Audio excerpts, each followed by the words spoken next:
నమస్కారం city news కి స్వాగతం. ముందుగా ముఖ్యాంశాలు. పేదరికం లేని ఏపీని తయారు చేస్తా స్వర్ణాంధ్ర కార్యాలయాలను ప్రారంభించిన సీఎం చంద్రబాబు.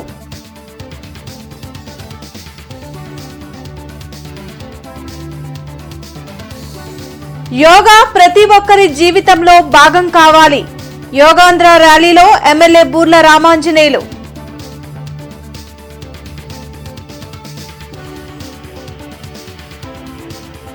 మహిళలను కించపరిచిన వారికి శిక్ష తప్పదు.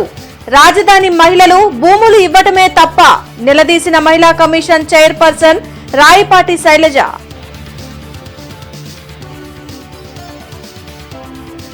ఏడాది కూటమి పాలనలో రాష్ట్రం వైసీపీ విధ్వంసం నుండి స్వర్ణాంధ్ర వైపు అడుగులు వేస్తుంది. 20 సూత్రాల కార్యక్రమం అమలు చైర్మన్ లంకా దినకర్ వెల్లడి. రాష్ట్ర వ్యాప్తంగా అన్ని నియోజకవర్గాల్లో ఎంఎస్ఎంఈలు ఏర్పాటు చేస్తామని ముఖ్యమంత్రి చంద్రబాబు తెలిపారు. రాష్ట్ర వ్యాప్తంగా స్వర్ణాంధ్ర కార్యాలయాలను వర్చువల్ గా ఆయన ప్రారంభించారు. సేవా రంగం నుంచి రాష్ట్రానికి 6.3% ఆదాయమే వస్తుందని, దానిని పెంచాల్సిన అవసరం ఉందని సీఎం చంద్రబాబు అన్నారు. టెక్నాలజీ గేమ్ చేంజర్గా మారిందని, భవిష్యత్తులో యుద్ధాలు కూడా డ్రోన్లతోనే జరుగుతాయన్నారు. వెలగపూడి సచివాలయం నుంచి వర్చువల్గా స్వర్ణాంధ్ర కార్యాలయాలను ప్రారంభించారు. ఆగస్టు 15 నుంచి మహిళలకు ఉచిత బస్సు ప్రయాణం అమలు చేస్తామని చెప్పారు. సంక్షేమం, అభివృద్ధిని సమాంతరంగా చూసుకుంటూ ముందుకు సాగుతున్నట్లు పేర్కొన్నారు. 2027 నాటికి పోలవరం పూర్తి చేసి జాతికి అంకితమిస్తామని సీఎం చంద్రబాబు చెప్పారు. పేదలను కూడా మనం ఒకసారి దృష్టిలో పెట్టుకోవాల్సిన అవసరం ఉంది. మనం చేసేది విజన్ లేకుంటే ఎగ్జిక్యూషన్ ఇవన్నీ చేసినప్పుడు హ్యూమన్ ఫేస్ అనేది చాలా ముఖ్యం, హ్యూమన్ యాంగిల్ అనేది చాలా ముఖ్యం. ఎందుకంటే మనం సూపర్ 6 ఇస్తా ఉన్నాం, సంక్షేమ కార్యక్రమాలు చేస్తున్నాం. ఇప్పటికే చాలా సంక్షేమ కార్యక్రమాలకు నాంది పలికాం. ఈ మంత్లో తల్లికి వందనం కూడా ఎగ్జిక్యూట్ చేస్తాం. అది అయిన తర్వాత కేంద్ర ప్రభుత్వంతో సమానంగా ఎప్పుడైతే వాళ్ళు వాళ్ళ వాటా వేస్తున్నారో అదే రోజున మనం కూడా 14,000లో 3 ఇన్స్టాల్మెంట్స్తో మనం కూడా వాళ్ళ అకౌంట్కి పంపిస్తే డీబీటీ వేస్తున్నాం. ఇది అయిన తర్వాత August 15th we are executing free bus Polavaram. ఆ రోజు గాని డయాఫామ్ వాళ్ళు కాపాడుంటే పోలవరం 2020-21 పూర్తి అయిపోయింది. ఈ రోజు 27కి వచ్చింది. దీనివల్ల 2.5 times డయాఫామ్ వాళ్ళు ఖర్చు పెరిగింది, కాస్ట్ ఓవరాల్ ప్రాజెక్ట్ పెరిగిపోయింది. ఇలాంటి అనేక సమస్యలు వచ్చాయి. ఏది ఏమైనా 2027కి పోలవరం జాతికి అంకితం చేస్తున్నాం. రహదారుల నిర్మాణానికి కావాల్సిన అన్ని క్లియరెన్స్లు జులై నాటికి పూర్తి చేయాలని అధికారులను ముఖ్యమంత్రి చంద్రబాబు ఆదేశించారు. వెలగపూడి సచివాలయంలో రహదారుల అభివృద్ధిపై సీఎం చంద్రబాబు సమీక్షించారు. రాష్ట్రంలో రహదారుల నిర్మాణం వేగవంతంగా జరిగేలా చూడాలని చెప్పారు. ఈ ఏడాది 1040 కిలోమీటర్ల జాతీయ రహదారుల నిర్మాణం లక్ష్యమని తెలిపారు. 24 గంటలు పనులు జరిగితేనే ప్రాజెక్టులు త్వరగా పూర్తవుతాయని, దీనికి కావలసిన అన్ని చర్యలను అధికారులు చేపట్టాలని సూచించారు. యోగా ప్రతి ఒక్కరి జీవితంలో భాగం కావాలని ఎమ్మెల్యే బూర్ల రామాంజనేయులు తెలిపారు. ప్రభుత్వం ప్రతిష్టాత్మకంగా చేపట్టిన యోగాంధ్రాను ప్రజలు విజయవంతం చేయాలని కోరారు. యోగాపై అవగాహన కల్పిస్తూ నగరంలో చేపట్టిన ర్యాలీలో MLA Boorla Ramanjaneyulu, AP IDC chairman Degala Prabhakar, deputy mayor Sajjeela, పలువురు కార్పొరేటర్లు, అధికారులు పాల్గొన్నారు. స్ట్రెస్ నుంచి రిలాక్స్ అయ్యేందుకు యోగా వజ్రాయుధంలా పనిచేస్తుందని చెప్పారు. ఈ నెల 21వ తేదీన జరిగే అంతర్జాతీయ యోగా దినోత్సవంలో ప్రజలు ఉత్సాహంగా పాల్గొని విజయవంతం చేయాలని పిలుపునిచ్చారు. మన ముఖ్యమంత్రి నారా చంద్రబాబు నాయుడు గారి యొక్క మానసిక పుత్రిక. ఎందుకంటే ఆయన ఈరోజు 76-77 సంవత్సరాల్లో కూడా నవ యువకుడిలాగా రోజు 18 గంటల పైగా పనిచేసిన, ఎవరు వెళ్ళినా విసుక్కోక అందరినీ పలకరిస్తూ, మరి ఇప్పటికీ కూడా తనకు ఎవ్వరు సాటిరారని నిరూపించుకోవడానికి ఆయనకున్న ఏకైక బలం యోగా. అదేవిధంగా నరేంద్ర మోడీ గారు 75 సంవత్సరాలు ప్రపంచ దేశాలన్నీ కూడా నిరంతరం తిరుగుతూనే ఉంటారు. కానీ ఎక్కడ కూడా ఆయన ముఖ కవళికల్లో విసుగు కానీ అలసట కానీ కనిపించదంటే దానికి ఉన్న ఏకైక సాధన యోగా. కాబట్టే యోగా అనేది ఒక సైన్స్ అని, ఈ సైన్స్ను పాటిస్తే ఖచ్చితంగా మనిషి వికాసవంతంగా ఆరోగ్యవంతంగా ఆనందంగా ఉంటాడన్నటువంటి ఒక ఉద్దేశంతో ఈరోజు చంద్రబాబు నాయుడు గారు ఈ కార్యక్రమాన్ని తీసుకోవడం మనందరికీ అదృష్టంగా భావించాలి. మొట్టమొదటిగా మనం ఏది సాధించాలన్నా కానీ కుటుంబం కానీ ఏదైనా సాధించాలంటే ముందు మనం ఆరోగ్యంగా ఉండాలి. ఈ ఆరోగ్యం అనేది చాలా ముఖ్యం. ప్రజలు జీవనశైలిలో పోరాటము ప్రతి ఒక్కళ్ళు కూడా ఉదయం లెగిస్తే వాళ్ళ టార్గెట్ల మీద ఏకీభవించి ఆరోగ్యాన్ని మరి ఈ రోజున పోగొట్టుకొని చాలా ఇబ్బందులు వచ్చి ఈ రోజున హాస్పిటల్ పాలైపోయి చాలా వరకు డబ్బులు ఖర్చు పెట్టుకుంటూ వాళ్ళ ఆరోగ్యాన్ని చేతులారా చెడగొట్టుకుంటున్నాడు. ఈ రోజుల్లో దీన్ని గమనించినటువంటి ముఖ్యమంత్రి గారు కానీ ప్రధానమంత్రి గారు కానీ ప్రజల ముందు ఆరోగ్యం కాపాడుకోవాలి, ఆరోగ్యం కాపాడుకుంటే కుటుంబం తర్వాత సమాజం అనేది బాగుంటుందని చెప్పేసి ఒక ముఖ్య ఉద్దేశంతో ఈ రోజున యోగా అనేది ప్రతి ఒక్కరు కూడా అలవాటు చేసుకొని ఆ స్ట్రెస్ నుంచి బయటపడితే ఆ స్ట్రెస్ అనేది లేకుండా ఉంటే బీపీ కానీ షుగర్ కానీ అన్నీ కూడా కంట్రోల్లో ఉంటాయని చెప్పేసి ఒక ముఖ్య ఉద్దేశంతో ఆరోగ్య ఆంధ్రాగా తయారు చేయాలని చెప్పేసి ఈ రోజున ఈ అవగాహన సదస్సును పెడతాం అనేది చాలా ఆనందదాయకం. ప్రతి ఒక్కరు కూడా యోగాని అలవాటు చేసుకోవాలి, తద్వారా మన ఆరోగ్యాన్ని మన కుటుంబాన్ని కాపాడుకోవాలని చెప్పేసి తెలియజేయడానికి ఈ కార్యక్రమం పెడుతున్నాం. 20 లక్షల మందికి ఒక సర్టిఫికేట్స్ని కూడా ఇవ్వడానికి ప్రతి ఒక్కటి కూడా ఈ సందర్భంగా తెలియజేయడానికి ఎంతో గొప్పగా ఉంది. మరి ముఖ్యంగా ఈ యోగా చేయటం వల్ల ప్రతి ఒక్క మనిషికి ఒక బహుమతి, అంటే ఏ స్ట్రెస్లో ప్రతి ఒక్క దాంట్లో ఆరోగ్యం, prevention is better than cure, ఆరోగ్యం ఈజ్ మహాభాగ్యం అన్నట్టుగా ప్రతి ఒక్కరు కూడా స్ట్రెస్తో ఇబ్బంది పడుతున్నారు.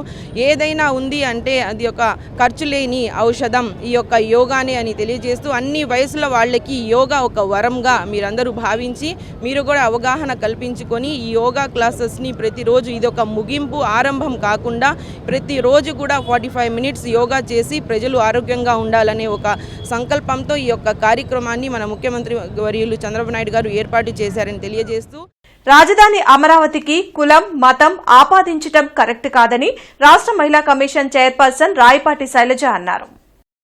రాజధాని కోసం మహిళలు భూములు ఇవ్వటమే వారు చేసిన తప్ప అని శైలజ నిలదీశారు. విజయవాడలో ఆమె మీడియాతో మాట్లాడారు.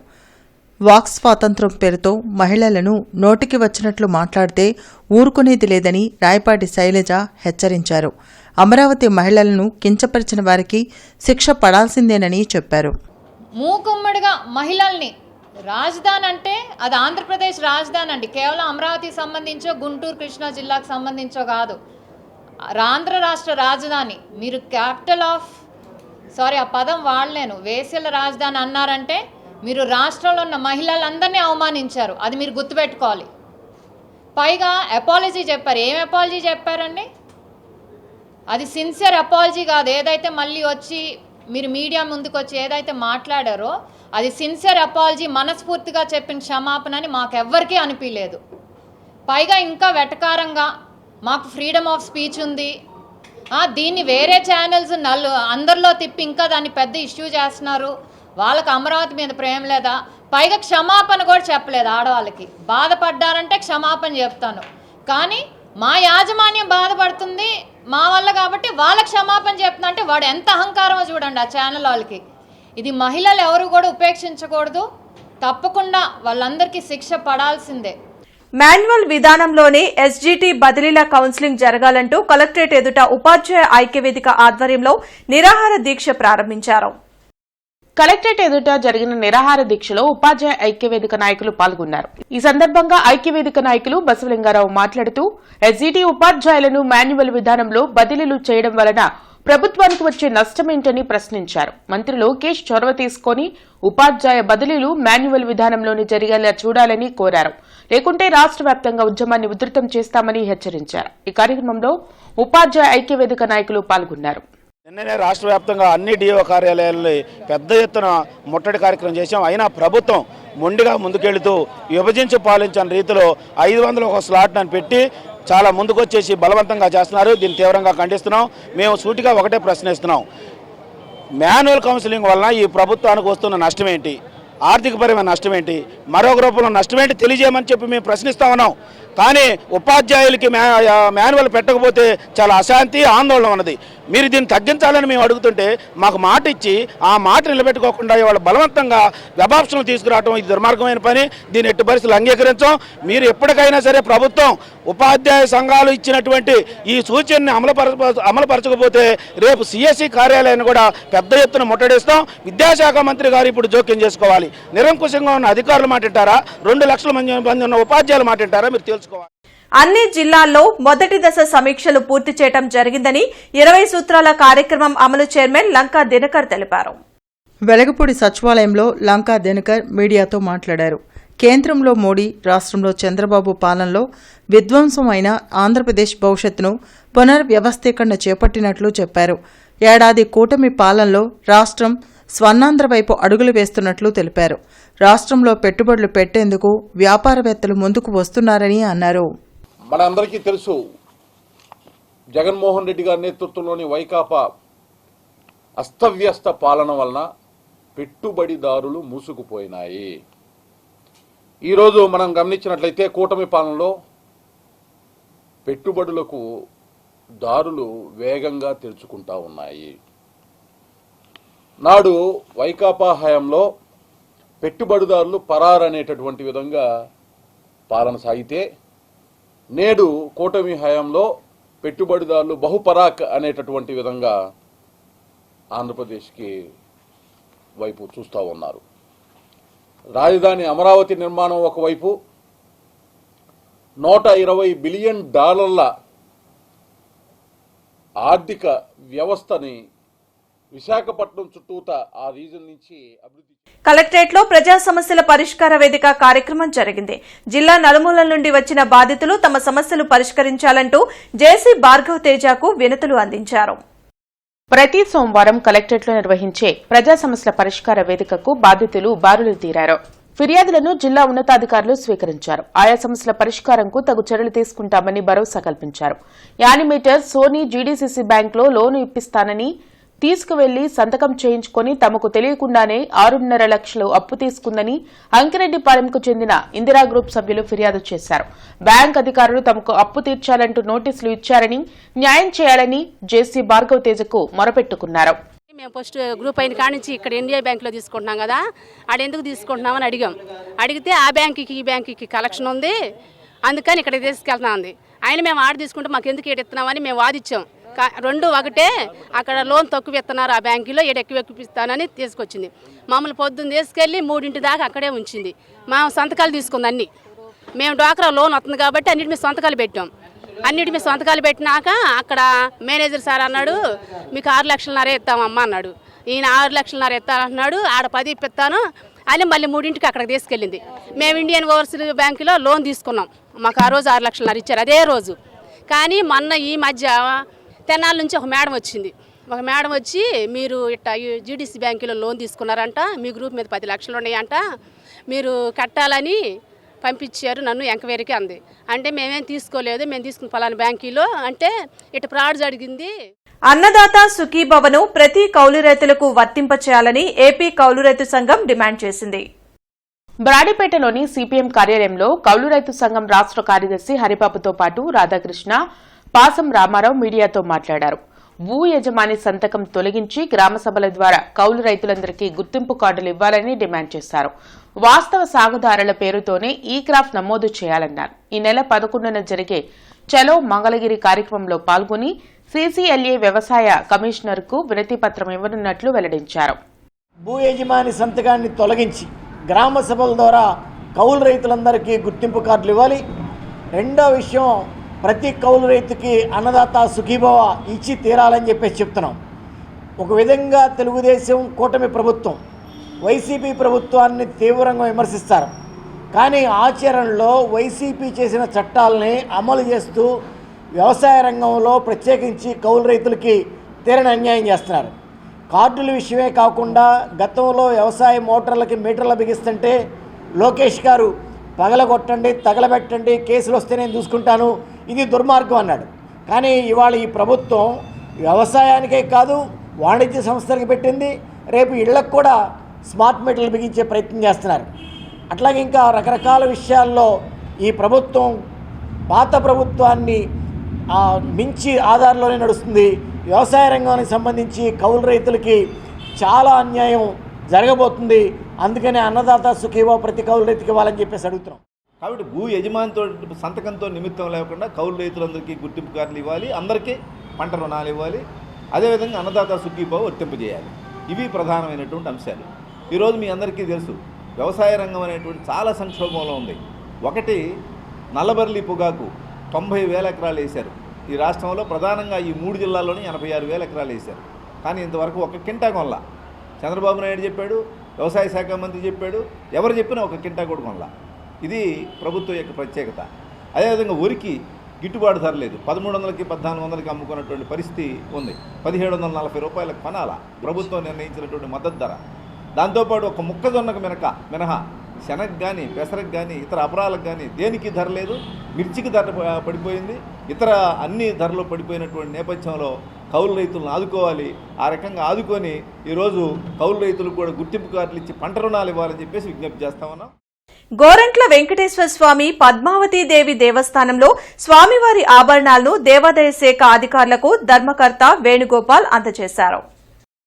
గోరెంట్ల శ్రీ వెంకటేశ్వర స్వామివారి దేవస్థానంలో జరిగిన మీడియా సమావేశంలో ఎమ్మెల్యే పూర్ల రామాంజనేయులు, జనసేన పార్టీ రాష్ట్ర ప్రధాన కార్యదర్శి బోనబోయిన శ్రీనివాస్ యాదవ్, ధర్మకర్త వేణుగోపాల్ పాల్గొన్నారు. ఈ సందర్భంగా ఎమ్మెల్యే మాట్లాడుతూ ధర్మకర్త వేణుగోపాల్ ఆధ్వర్యంలో దేవస్థానం ఎంతో అభివృద్ధి చెందిందని అన్నారు. అయితే దీనిని ఓర్వలేని కొందరు ధర్మకర్త వేణుగోపాల్ స్వామివారి నగలను తాకట్టు పెట్టి దుర్వినియోగం చేస్తున్నారని ఫిర్యాదు చేశారని అన్నారు. అందుకే ప్రజాప్రతినిధులు, దేవాదాయ శాఖ అధికారులు భక్తుల సమక్షంలో లాకర్లో ఉన్న స్వామివారి ఆభరణాలను ధర్మకర్త అప్పగించారని చెప్పారు. ఈ కార్యక్రమంలో భక్తులు, కూటమి నాయకులు పాల్గొన్నారు. భక్తుల సమక్షంలో, అధికారుల సమక్షంలో మరి దేవుని యొక్క సొత్తు మళ్ళా ప్రభుత్వానికి అందజేయడం అనేటువంటి జరిగింది. ప్రభుత్వం తరపున ఈవో గారు వచ్చి తీసుకోవడం జరిగింది. కాబట్టి భగవంతుని సొత్తు ఎవ్వరు కూడా తీసుకోరు. అంతో ఇంతో భగవంతునికి ఇవ్వడమే జరుగుతుంది తప్ప భక్తులు తీసుకోవడం అనేది జరగదు. అలాంటిది మరి ఎంతో కృషి చేసినటువంటి వేణు మీద అపవాదాలు రావడం బాధాకరమైన విషయం అయినప్పటికీ ఈ రోజుతో వేణు మీద ఉన్నటువంటి ఆ మచ్చ కూడా వెళ్తుంది. ఎవరు కూడా గుడుల విషయంలో నాకు తెలిసి గోరంట్లో వేణుగారు చేసినంతగా ఎవరు గుడికి సంబంధించినటువంటి వ్యవహారాలు మంచి వ్యవహారాలు చేయలేదు. ఎవరు కూడా అపోహలకు వెళ్ళొద్దు. దీని గురించి ఇంకా వివాదం పెంచకుండా ప్రభుత్వం వారిచే ఈ గుండి జాగ్రత్తగా నడుపుకునే విధంగా, అవసరమైతే మళ్ళీ గుండి ప్రజల చేతిలో తెచ్చుకునే విధంగా కూడా అందరూ సహకరించాలని. ఎలక్షన్ ముందు వైసీపీ వాళ్ళు ఉన్నప్పుడు చిన్న గుడి హ్యాండ్ ఓవర్ చేస్తున్నారు. ఆ తర్వాత మళ్ళీ నేను కోర్టుకు వెళ్ళి మళ్ళీ నేను త్రిబులక్ష వాళ్ళ పేరుతో ఆర్డర్ ఇచ్చుకొచ్చాను. ఆ తర్వాత త్రిబులక్ష చనిపోయిన తర్వాత మళ్ళీ ఎండోమెంట్ వాళ్ళు ఆటోమేటిక్గా వెళ్ళిపోయింది. ఎండోమెంట్ వాళ్ళు మళ్ళీ హ్యాండ్ ఓవర్ చేస్తున్నారు. హ్యాండ్ ఓవర్ చేసినప్పుడు గుళ్ళో బంగారం మొత్తం కూడా మేము తీసి బ్యాంక్కి లాకర్లో పెట్టాం. లాకర్లో పెట్టిన తర్వాత అప్పటి నుంచి వీళ్ళు కొంతమంది వచ్చి బంగారం హ్యాండ్ ఓవర్ ఏమంటే నేను ఎండోమెంట్ వాళ్ళకి సింగిల్గా అయితే ఇవ్వను, మా ఎమ్మెల్యే తరఫున అధికారులు ఉంటేనే ఇస్తాను, అది ఇవ్వనని చెప్పేసి బ్యాంక్కి లాకర్లో పెట్టడం జరిగింది. ఈరోజు అందరూ కూడా ఎమ్మెల్యే గారు, మన పోలీస్ డిపార్ట్మెంట్ కొంతమంది వీళ్ళందరూ కూడా వచ్చారు. వాళ్ళ సమస్యల్లో ఈ బంగారం మొత్తం కూడా ఇయటం జరిగింది. జిల్లా కేంద్ర సహకార బ్యాంకులో చోటు చేసుకున్న అక్రమాలపై సమగ్ర విచారణ చేపట్టాలని ఏఐటీయూసీ ఆధ్వర్యంలో బ్యాంక్ ఎదుట ధర్నా నిర్వహించి నిరసన వ్యక్తం చేశారు. నకిలీ ఆధార్ కార్డులు, పాసు పుస్తకాలను పెట్టి కోట్లాది రూపాయల బ్యాంకు సొమ్మును దోచేశారని యూనియన్ నేతలు వి రాధాకృష్ణ, రవికుమార్ ఆరోపించారు. అయితే బ్యాంకు సొమ్మును దోచేసిన వారిని వదిలిపెట్టి అధికారులను బాధ్యులను చేస్తూ చర్యలు తీసుకోవడం సరైన విధానం కాదన్నారు. అధికారుల ఆస్తులను అటాచ్ చేసే కార్యక్రమాన్ని వెంటనే నిలిపివేయాలని చెప్పారు. జీడీసీసీ బ్యాంకులో రుణాల పేరుతో దోపిడీ చేసిన అసలైన నిందితులను గుర్తించి చట్ట ప్రకారం చర్యలు తీసుకోవాలన్నారు. లేని పక్షంలో నిరంతరం ఆందోళనలు కొనసాగిస్తామన్నారు. ఈ కార్యక్రమంలో ఏఐటీయూసీ నేతలు మేడా హనుమంతరావు, రావుల అంజుబాబు తదితరులు పాల్గొన్నారు. గుంటూరు జిల్లా సహకార కేంద్ర బ్యాంకుని మోసం చేసి ఒక ముఠా ఉద్దేశపూర్వకంగా పట్టాదారు పాస్బుక్లు, టైటిల్ డీడ్లు, రెవెన్యూ రికార్డు, ఆధార్ కార్డులు, పాన్ కార్డులు మొత్తం కూడా ట్యాంపర్ చేసి పెద్ద మొత్తంలో రుణాలు పొందడం జరిగింది. దీనిపై 51 ఎంక్వైరీ జరిగింది. అనేక విచారణలు జరిగాయి. నిందితుల నుంచి ₹1 కూడా వసూలు చేసే ప్రయత్నం చేయకుండా దీనికి బాధ్యులుగా జిల్లా సహకార కేంద్ర బ్యాంకు మేనేజర్లు, సూపర్వైజర్లుగా ఎవరైతే 7 బ్రాంచుల్లో విధులు నిర్వహించున్నారో వాళ్ళ ఆస్తులను అటాచ్ చేయటం, వారిపై క్రిమినల్ చర్యలు చేపట్టే విధంగా ముందుకు సాగడం జరుగుతుంది. దీన్ని నిరసిస్తూ ఇటీవల కాలంలోనే కలెక్టర్ గారిని, జాయింట్ కలెక్టర్ గారిని, సహకార అధికారులందరినీ కూడా కలవడం జరిగింది. పోలీస్ శాఖ నుంచి ఎస్పీ గారిని, ఏఎస్పీ గారిని కూడా కలవడం జరిగింది. నిజమైన నిందితుల్ని ఉద్దేశపూర్వకంగా బ్యాంకును మోసం చేసి పెద్ద మొత్తంలో సొమ్ముని దోచుకున్నటువంటి వారిని శిక్షించకుండా అమాయకమైన ఉద్యోగులపై ఇలాంటి చర్యలు చేపట్టడం సమంజసం కాదని చెప్పి అందరికి కూడా తెలియజేయడం జరిగింది. అసలైన దోషులను వదిలిపెట్టి వాళ్ళెవరో తేల్చకుండా, వాళ్ళ మీద క్రిమినల్ చర్య తీసుకోకుండా, వాళ్ళు తీసుకెళ్ళినటువంటి డబ్బుని, దోచుకున్నటువంటి డబ్బుని బయటకు తీసుకురాకుండా ఎంప్లాయీస్ మీద పడి ఎంప్లాయీస్ దగ్గర నుండి ఆస్తులు స్వాధీనం చేసుకోవటం, ఎంప్లాయీస్ మీద కేసులు పెడతామని చెప్పటం, ఇష్టం వచ్చినట్టు నివేదికలు రాసుకోవటం, అధికారులు చేస్తున్నటువంటి ఈ పనిని మేము పూర్తిగా ఖండిస్తున్నాం. మేము ఒకటే డిమాండ్ చేస్తున్నాం, ఎంప్లాయీస్ మీద ఉన్నటువంటి కేసులు ఏవైతే ఉన్నాయో రద్దు కావాలి. రెండోది, ఈ సొసైటీల నుండి, బ్యాంకు నుండి దోచుకున్నటువంటి డబ్బుని ఎక్కడికైతే డబ్బు పోయిందో, ఆ డబ్బు ఎక్కడికి చేరిందో అక్కడి నుంచి ఆ డబ్బులు వసూలు చేయాలని చెప్పి మేము డిమాండ్ చేస్తున్నాం. జిల్లా ఎస్పీ కార్యాలయంలో ప్రజా సమస్యల పరిష్కార వేదిక కార్యక్రమం జరిగింది. జిల్లా నలుమూలల నుండి వచ్చిన బాధితులు తమ సమస్యలు పరిష్కరించాలంటూ ఎస్పీ కార్యాలయంలో అధికారులకు వినతులు ఇచ్చారు. ప్రతి సోమవారం ఎస్పీ కార్యాలయంలో నిర్వహించే ప్రజా సమస్యల పరిష్కార వేదికకు బాధితులు భారీగా తరలివచ్చారు. ఫిర్యాదులను పోలీసు ఉన్నతాధికారులు స్వీకరించారు. ఆయా సమస్యల పరిష్కారంకు తగు చర్యలు తీసుకుంటామని భరోసా కల్పించారు. తోటి ఉపాధ్యాయుడు రవికుమార్ తన కుటుంబ అవసరాల కోసమని తన వద్ద 2 లక్షల రూపాయలు అప్పుగా తీసుకుని ఇవ్వకుండా మోసం చేశాడని వల్లూరి వారితోటకు చెందిన వెంకటరత్నం ఫిర్యాదు చేశారు. తాడికొండ మండలం నిడుముక్కల గ్రామానికి చెందిన జంజనం కోటేశ్వరరావు తనకు హైదరాబాద్లో ఫ్లాట్ ఇస్తానని చెప్పి 18 లక్షలు తీసుకుని ఇవ్వకుండా బెదిరిస్తున్నారని హైదరాబాద్కు చెందిన కన్నెకంటి దినకర్ రవీంద్రనాథ్ ఫిర్యాదు చేశారు. తనకు ప్రాణహాని ఉందని కాపాడాలని పోలీసులను కోరారు. ఇప్పుడు హైదరాబాద్లో డెవలప్ అయ్యే ఏరియా ఉంది, కందుకూరు మండలం, మహేశ్వరం మండలం. ఈ 2 మండలాల్లో అతను ఒక చోట ఒక వెంచర్ వేస్తే ఒక ప్లాట్ నెంబర్ 90 అని, దానికి ఒక 183 గజాలని, ఒక 24 లక్షలకి నేను బేరం కుదుర్చుకున్నాను. ఒక 18 లక్షలు కట్టాను అతనికి. ఒక 7 లక్షల అగ్రిమెంట్ ఆఫ్ సేల్ చేశాడు నాకు. ఒక 11 లక్షలేమో నాకు 5 రూపాయలు వడ్డీకి కావాలన్నాడు. అంత అవసరం లేదు, ధర వడ్డీ చాలు 3 రూపాయలు అని చెప్పేసి రాసి ఇచ్చాడు. ఒక చెక్కు కూడా ఇచ్చి అదే డేట్ వేశాడు. 1 సంవత్సరం దాకా నేను చెక్కు కూడా వేయలేదు బ్యాంకులో, మంచితనం మీద. ఎందుకు ముందుకు పోవట్లేదంటే అదిగో ఇదిగో అని చెప్పేసి ఏదో కాలం గడుపుతున్నాడు. నేను ఒక్కడే కాదు, ఇంకా చాలామంది ఆయన బాధ్యతలుగా ఉన్నారు. కాకపోతే ఈయనొక్కడే ప్రెస్కి చెబుతున్నాడు, ఈయనొక్కడే తిరుగుతున్నాడు అని నా మీదే కోపం పెట్టుకున్నాడు. ఈ మధ్య నన్ను చంపి శవం కూడా లేకుండా నేను మాయం చేస్తామని చెప్పేసి అతని దగ్గర హాఫ్ రౌడీ గాళ్ళు, బ్లేడ్ బ్యాచ్ మనుషులు ఒక 4 పెట్టుకొని తీసుకున్న తర్వాత నాకు చెక్కుగాడు ఇచ్చాడు.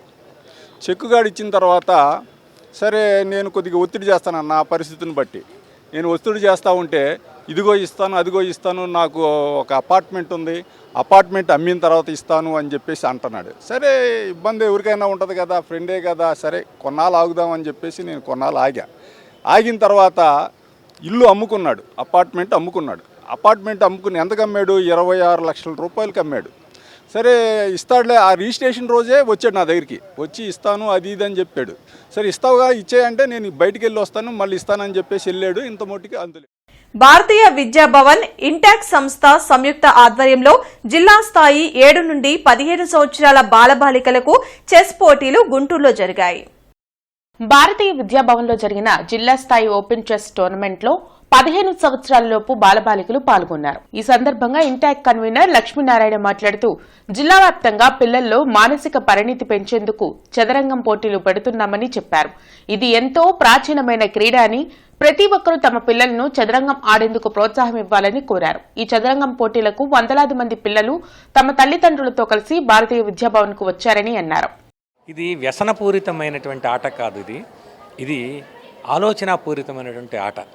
ఒకటి, ఇవాళ మనం ఇప్పుడు వేసే అడుగు 10 అడుగుల తర్వాత ఏమవుతుంది అని ఆలోచించి అడుగు వేస్తారు. అందులో ఉండేది అవే గడులు, అవే పాన్స్ ఉంటాయి, కానీ ఎవడిదైనటువంటి ఆలోచనతోటి వాడు చేస్తారు. దీనివల్ల ఏం జరుగుతుందంటే జీవితంలో మనము వేయబోయేటువంటి స్టెప్ యొక్క పరిణామాలు ఎలా ఉంటాయి అనేటువంటిది వాడి వ్యక్తిత్వంలో ఇంబైబై ఉంటుంది. ఇండోర్ గేమ్, ఖర్చు తక్కువ, శారీరక శ్రమ తక్కువ, మెదడుకి మేత వేసేటువంటి ఒక అద్భుతమైనటువంటి ఆట. ఇది బాల్యంలోనే నేర్చుకుంటే తప్ప అది పెద్ద అయిన తర్వాత చేసేటువంటి పని కాదు. బాల్యంలోనే ఆ ఆలోచనలు ఉంటాయి. ఇవాళ గనక మనం పిల్లలందరికీ గనక దీనికి ఎక్స్పోజ్ చేస్తే రాబోయేటువంటి కాంపిటేటివ్ వరల్డ్లో వాళ్ళు already Indians are performing very well in the world. తీసుకున్న అప్పు వడ్డీతో సహా చెల్లించినా ఇంకా అప్పు తీరలేదు. ఇల్లు స్వాధీనం చేయాలని బెదిరిస్తున్న బండారు కోటేశ్వరరావు కుటుంబ సభ్యుల్ని అరెస్టు చేయాలంటూ కలెక్టరేట్ ఎదుట నిరసన వ్యక్తం చేశారు. రత్నగిరి నగర్కు చెందిన బండారు తిరుపతమ్మ తన భర్త అనారోగ్యానికి వైద్యం చేయించేందుకు ఎడ్లపాడు గ్రామానికి చెందిన బండారు కోటేశ్వరరావు వద్ద ప్రామిసరీ నోట్ రాసి అప్పు తీసుకుందని రాష్ట్రీయ మహాజన్ సమితి వ్యవస్థాపక అధ్యక్షులు ఖమ్మం ఆనంద్ కుమార్ తెలిపారు. అయితే తీసుకున్న అప్పుకు సక్రమంగా వడ్డీ అసలు చెల్లించినా ఇంకా బాకీ తీరలేదు, ఇల్లు రాసివ్వమని అసభ్య పదజాలంతో బెదిరించారని చెప్పారు. దీంతో బండారు తిరుపతమ్మ భయపడి ఇల్లు వదిలిపెట్టి వెళ్లిపోయిందని, బండారు కోటేశ్వరరావు కుటుంబ సభ్యులపై కేసు నమోదు చేసి బాధితులకు న్యాయం చేయాలని కోరారు. ఈ కార్యక్రమంలో తిరుపతమ్మ కుటుంబ సభ్యులు పాల్గొన్నారు. బండారు తిరుపతమ్మ భర్తకు అనారోగ్య పరిస్థితుల్లో బండారు కోటేశ్వరరావు, బండారు యశోద, బండారు దుర్గల దగ్గర ప్రామిసరీ నోటు రాసి వాళ్ళు వడ్డీకి తీసుకొని రెగ్యులర్గా వడ్డీలు పే చేసి అసలు కూడా పే చేయడం జరిగింది. కానీ 10 రూపాయల వడ్డీలకి అధిక వడ్డీల పేరుతో జలగల్లాగా రక్తం తాగడానికి అలవాటు పడ్డ వీళ్ళు నువ్వు ఇంకా అసలు కట్టలేదు, వడ్డీ కట్టలేదు కాబట్టి వాటి కింద నీ ఇల్లు మాకు, నీ ఆస్తిని మాకు జప్తు చేయమని, రేపు మీ ఇంటికి వస్తున్నాం మేము, నీ ఇల్లు కబ్జా చేసుకుంటాం, అడ్డవచ్చిన నెలలో చంపుతామని బెదిరించడం వల్ల బండారు తిరుపతమ్మ వాళ్ళు రేపు వస్తారనగా ఈరోజే ఇంట్లోంచి వెళ్ళిపోయి మరి ఆత్మహత్య చేసుకుంటా అని చెప్పి ఫోన్ స్విచ్ ఆఫ్ చేసింది. ఇంతవరకు పోలీసు వారికి కూడా ఆచూకీ దొరకలేదు. కాబట్టి మేము ఈ రోజున ఆమె భర్త, ఆమె బిడ్డలను తీసుకొని ఎస్పీ గారిని కలవడానికి గౌరవనీయ గుంటూరు జిల్లా ఎస్పీ గారి గ్రీవెన్స్కి వచ్చాము. జిందాల్ వేస్ట్ టు ఎనర్జీ ప్లాంట్కు త్వరలో రాష్ట ముఖ్యమంత్రి నారా చంద్రబాబు నాయుడు రానున్న నేపథ్యంలో మున్సిపల్ పరిపాలన మరియు పట్టణాభివృద్ది principal secretary Suresh Kumar, commissioner Puli Srinivasulu plant ని పరిశీలించారు. ఈ పర్యటనలో అదనపు commissioner Challa Obulesu, deputy commissioner D Srinivasarao తదితరులు పాల్గొన్నారు. వార్తలు ముగించే ముందు ముఖ్యాంశాలు మరోసారి.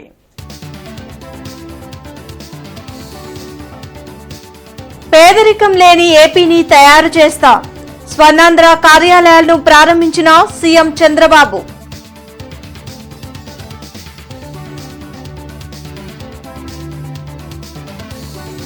యోగా ప్రతి ఒక్కరి జీవితంలో భాగం కావాలి, యోగాంధ్ర ర్యాలీలో ఎమ్మెల్యే బూర్ల రామాంజనేయులు.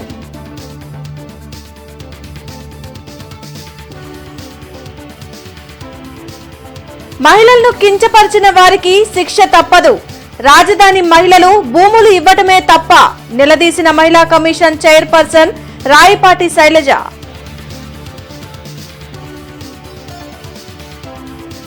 ఏడాది కూటమి పాలనలో రాష్ట్రం వైసీపీ విధ్వంసం నుండి స్వర్ణాంధ్ర వైపు అడుగులు వేస్తుంది. 20 సూత్రాల కార్యక్రమం అమలు చైర్మన్ లంకా దినకర్ వెల్లడి. ఈ వార్తలింతటితో సమాప్తం. నమస్కారం.